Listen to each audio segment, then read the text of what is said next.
So mga mare, for today's video nga ay tuturuan ko kayo kung paano mag-bake o gumawa ng tinapay na putok or star bread gamit lang ang kawali. At syempre kung meron kayong oven ay magluluto rin tayo sa oven. Huwag na nating patagalin, tara na, simulan na natin. Para po sa recipe na ito ay kailangan lang natin dito ng 1/2 cup ng white sugar or 100 grams, isang piraso ng itlog, 2 teaspoon ng salt. So ginamit ko po dito ay iodized salt.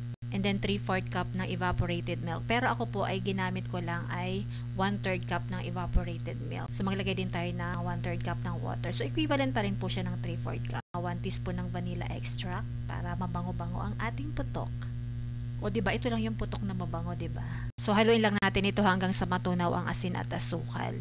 Tapos maglalagay ako dito ng mga 1/4 cup ng poriko or lard or shortening. Pero kung wala po kayong ganito, pwede kayong gumamit ng butter or margarine. Pero kung margarine po ang gagamitin nyo, ay bawasan nyo po yung asin. Kasi alam nyo naman natin na yung margarine ay medyo maalat. Okay, tapos ilagay na natin yung 2 cups ng 3rd glass flour. Okay, so 1 cup. And then lagay na rin natin yung kulang ko pa na 1/3 cup na tubig. Kasi dapat 3/4 cup. Ay yung 1/3 cup po kasi yung evap natin kanina. So, yung harina po natin dito ay 2 cups ng 3rd glass, tapos 2 cups din po ng 1st glass flour. Kung wala po kayong cups, 1/4 kilo na 3rd glass, 1/4 kilo din po ng 1st glass. Tapos, maglalagay ako dito ng 3 teaspoon ng yeast. Kung ayaw nyo po na ihalo yung yeast nyo sa harina, pwede naman pong ihalo nyo sa tubig. So, haluin lang natin ito hanggang sa makabuo tayo ng dough. Mas maganda po talaga na magmasa kapag kamay po yung ginagamit natin para nafe-feel po natin yung texture. So ayan, nabuo na nga natin ng dough,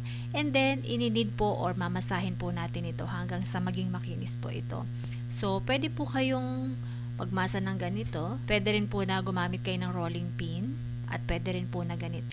So, hindi naman natin gagayahin yung pareha sa mga panaderia o sa mga bakery kasi syempre gumagamit sila ng makina. Tayo, mano-mano lang. So, ayan po, masahin niyo po siya ng mga 5 to 10 minutes. Pwede na po yan.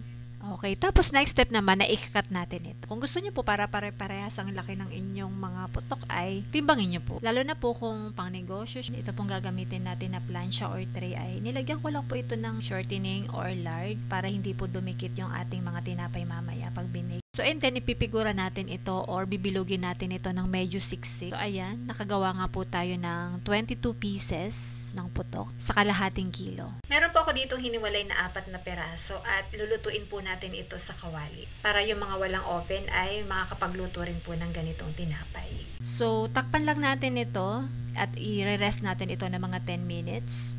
And then after 10 minutes ay hihiwaan natin ito ng parang star.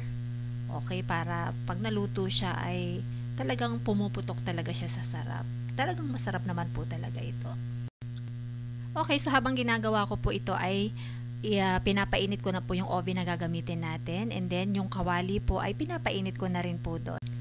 So after neto ay palsahin natin ito ng mga 1 hanggang 2 oras. Depende po kasi yan sa yeast na gamit nyo. Kung gusto nyo po na mas mabilis yung pag-alsa, dagdagan nyo po yung yeast nyo, okay? And then, after nga nating mapaalsa, napaalsa ko po siya ng 1 oras lang. Pero kung gusto nyo po na mas malaki pa kaysa dito, paalsahin nyo po siya ng mga 2 to 3 hours.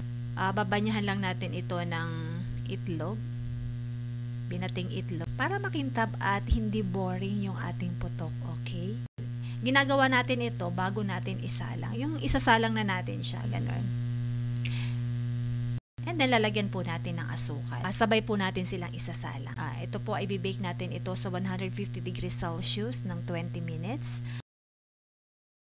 At syempre, ganun din po ito. Bibake din po natin ito ng 20 minutes sa kawali.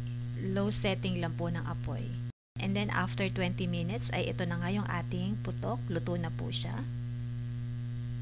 At itong ating niluto sa kawali ay luto na rin po siya.